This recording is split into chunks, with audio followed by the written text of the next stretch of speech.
We're still working on the Bobcat t-250.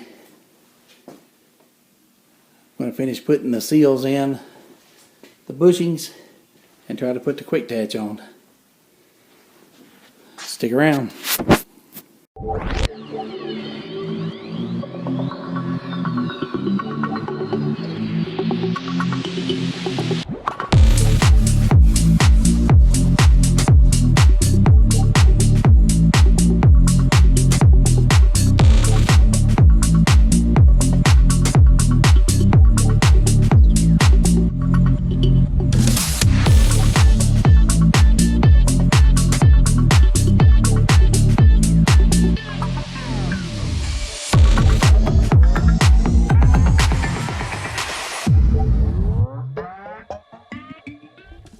Got these little seals here that goes into these bushings. That way when you grease it, it doesn't push all your grease out and doesn't let dirt in. I got them in this side already. It went pretty good, actually. All I used was one of the old pins. This place is a wreck. Got metal shavings everywhere. All I done was use the pin and put the seal on it and used an old bushing to push the outside edge of the seal in and went right in there. See if I can get set up with it. Make sure you put the seal the right direction.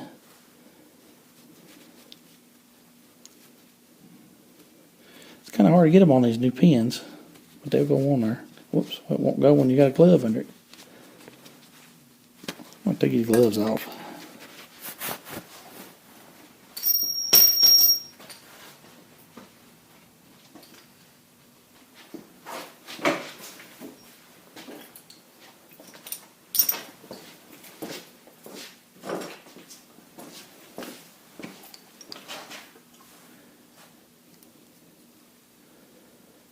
Push the seal on there. Step against this. Just tap it till it goes in. Bottomed out.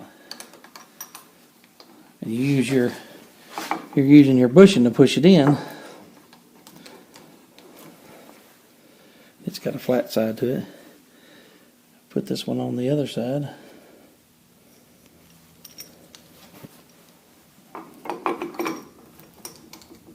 It's hard to get through that other seal.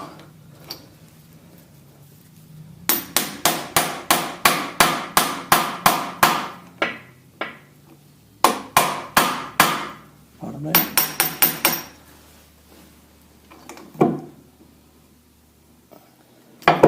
Now, it's a tight seal. Well, unfortunately, it's as far as I can get today because I need 3, 4, probably 5 millimeters of shims. So I gotta go online and get me some bucket pin shims. I found them on Amazon. They're $19 a piece, but there ain't no way I'm paying that for them. There's a place called, it's on eBay, called Bucket Shims. I think it's the name of the company. Bucket Store, I believe is what it's called. They have them for like $5 a piece. So I'll get online, order some up, and I guess we will continue this in a couple of days. We're still working on the Bobcat t-250. I'm going to have to wait on parts. They have some shims. They probably won't be here till next week. But I want to shift gears a little bit today. And this thing, where it's been a rental, this thing had at least, I don't know, I had to reboot my camera there. It's cold, I guess. But being a rental, this thing is missing a lot of parts. One of the things are these cab shocks, which I had a hard time. I had no trouble locating the shocks, but I had a hard time finding the lock. It actually locks the shocks up. And one thing I found, this is bent, of course, but the little mounts are little horseshoes that goes down here, and they mount the bottom of the shock and the lock. And they were missing, and the seat belt's missing. This thing's just been stripped at one time and then sold at auction and just moved on and on and on. And that's the problem when you buy a piece of equipment. If it's got at least one rental company name on it, it's been abused. But it's best to find something that's been a one owner, or maybe you're the second or third owner that's not been in commercial use. And that's where we found this thing. This is a Bobcat 328. I've been looking for a mini excavator for a while. These are made, I guess, in the mid 2000s. This is one of the, I guess, mid models. This is a D, 328D. And they're pretty nice. They got, I think they're around 30 horsepower. And they got a lot of digging power. They got a pretty long reach. I think the 3.2 is like 3.2 meters. Or it might be 2.8 meters. I'm not sure. Anywhere, it's somewhere around 3 meter reach. 9 or 10 foot, 11 foot, whatever it can reach down. I think it reaches 17 foot out, fully extended. But the story I got on this thing is one of my friends, he does service on these machines. He serviced this machine since this guy's owned it. And he just recently serviced it, and the guy's traded up to a bigger machine, and he wanted to get rid of this one.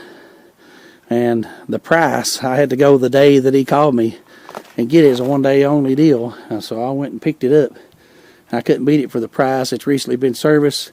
The swing gear on it has just been replaced. The track's just been replaced. The cylinders have all been repacked. I know that one looks dirty, like it may have been leaking, but it may have been a fitting leaking. But he said he just repacked all the cylinders, but I think that one needs to be repacked. That one looks good. This one here looks good. I couldn't find any visible leaks. It was raining the day that I went and looked at it. I hate looking at stuff in the rain. That's never a good idea. There's a little bit of wear on the tracks there, just a little bit of the rubber coming off. The gear looks good. It's still flat on top. It has a few little issues. It's got a good blade on it. The cutting edge is flat. I mean, can't ask for much more than that.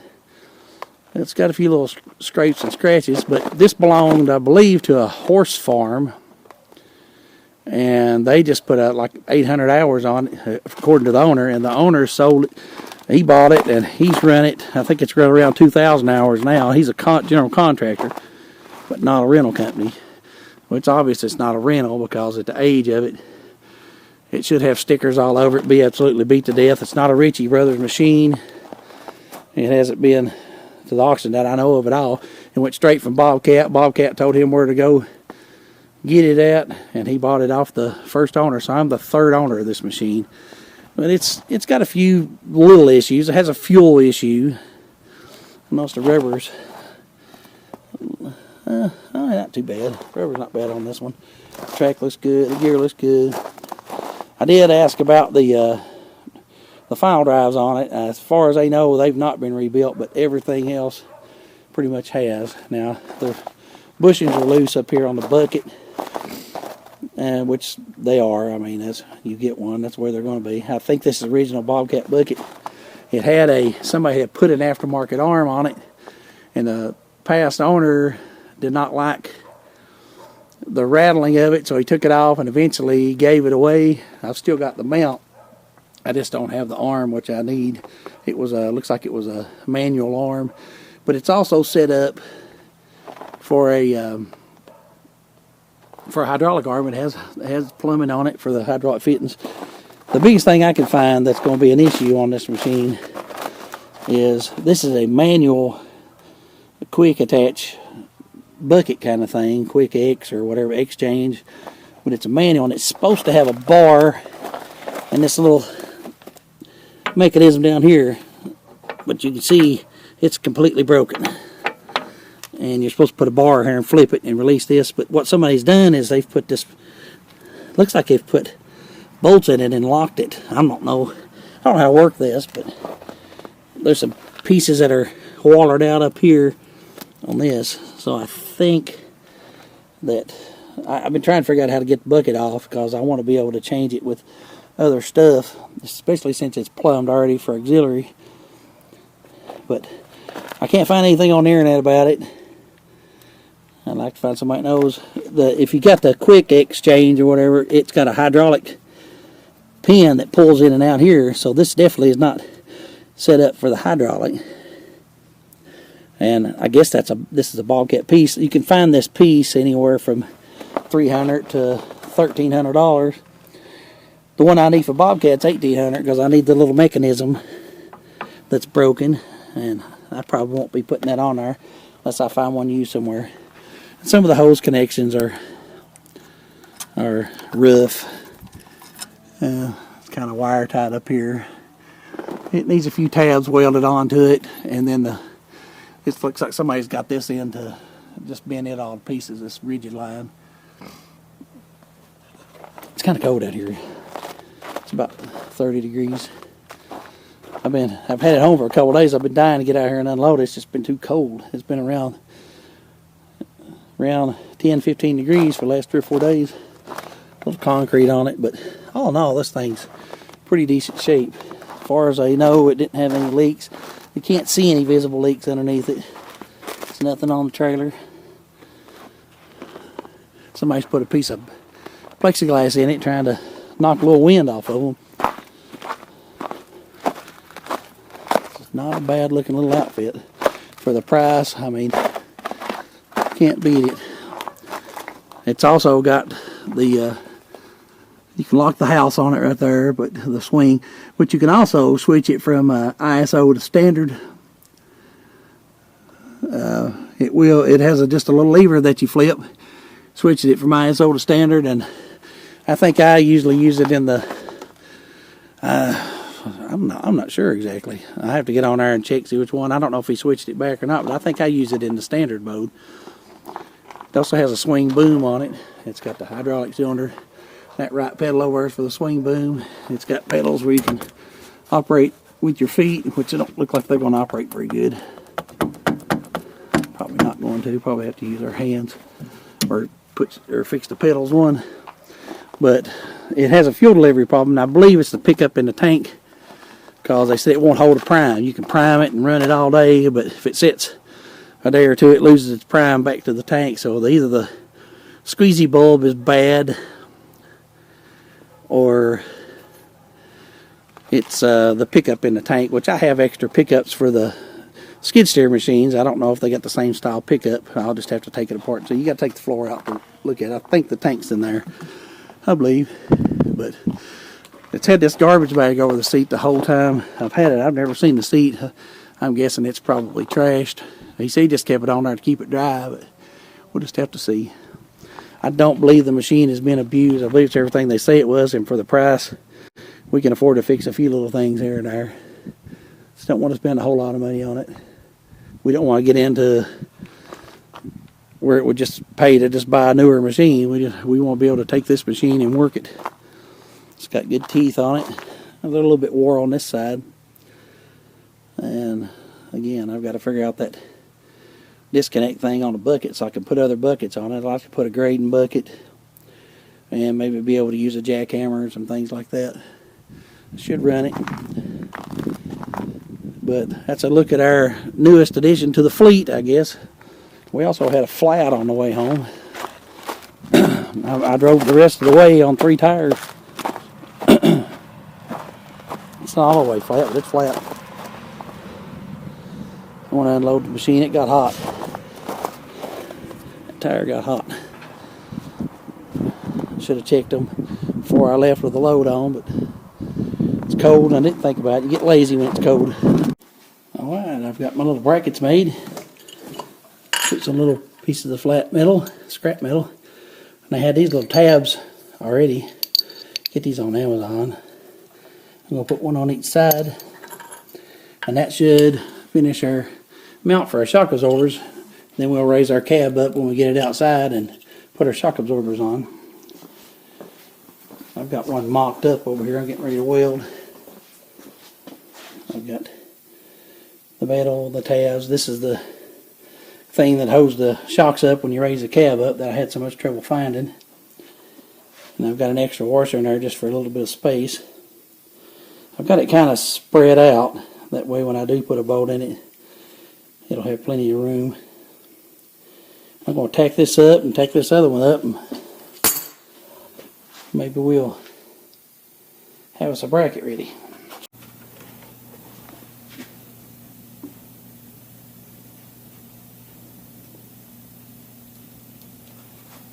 turn it on.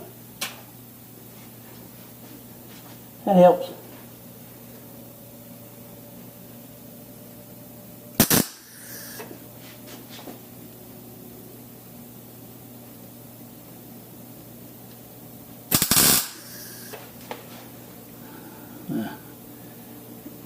You put that on it.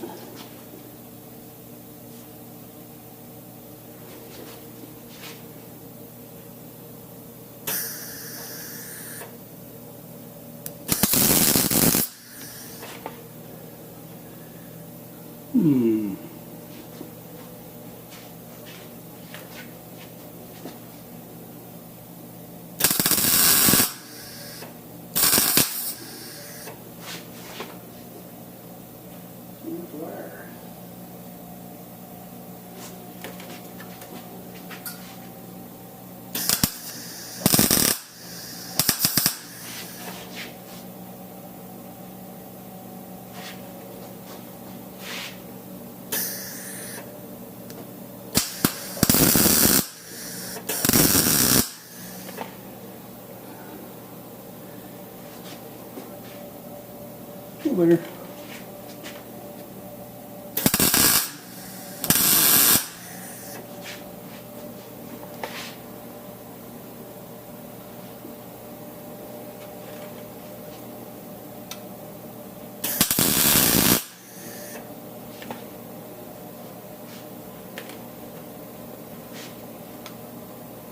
Well, can't get back in there to it.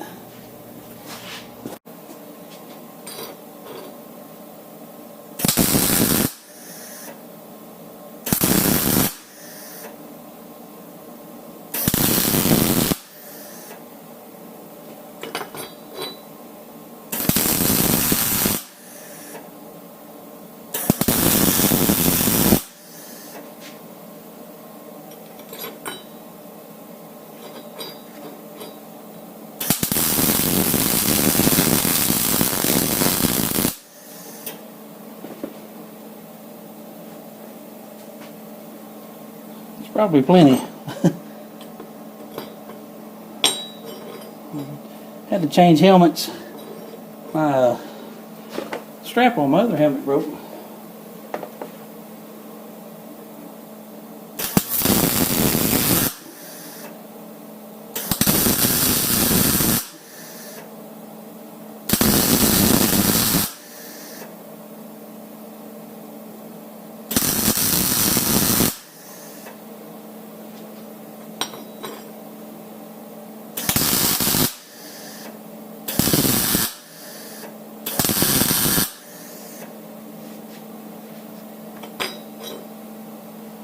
That's hot.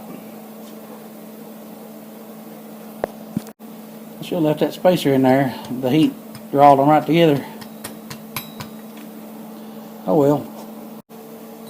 It goes in there nice. Just has to pivot like that much. Should be fine. Man, that thing's hot.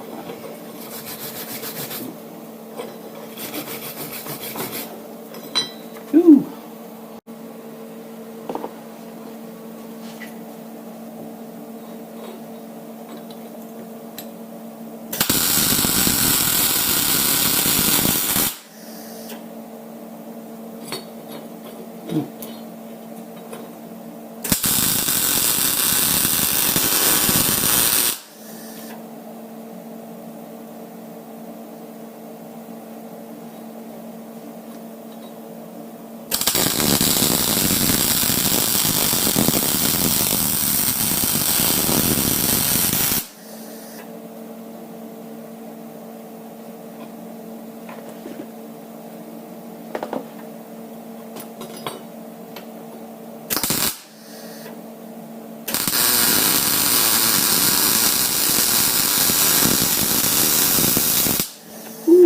Burning right through my gloves.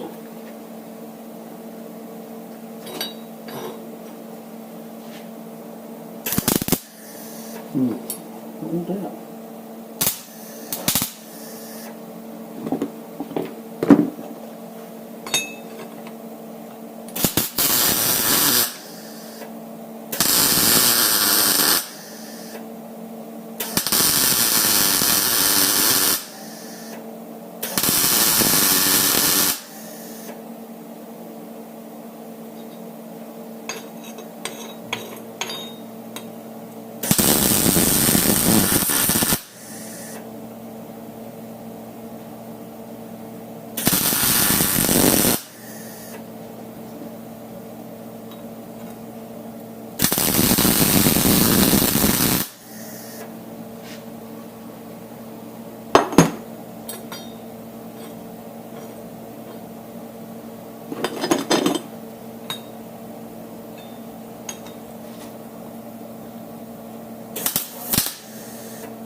said about my first girlfriend, she's not beautiful, but she'll get the job done. We'll let that cool a minute. Well, I wasn't thinking on that one. I knew that this lock went on one side, so it needed a wide brace. I made a wide brace. But the other side only has this little end here on it. And it don't need that wide brace. We got it being in as far as it can bend in. So what I'll probably have to do on this is just put a little spacer on each side. Ain't no big deal. I have spacers of every size and shape. Ain't gonna need much. Quarter inch or so. No problem. Just finish this one. It's ugly. I got it hot. I'm not worried about the looks. I just want to hold them shock mounts on. It's kind of spread out. This one's spread out with the heat too.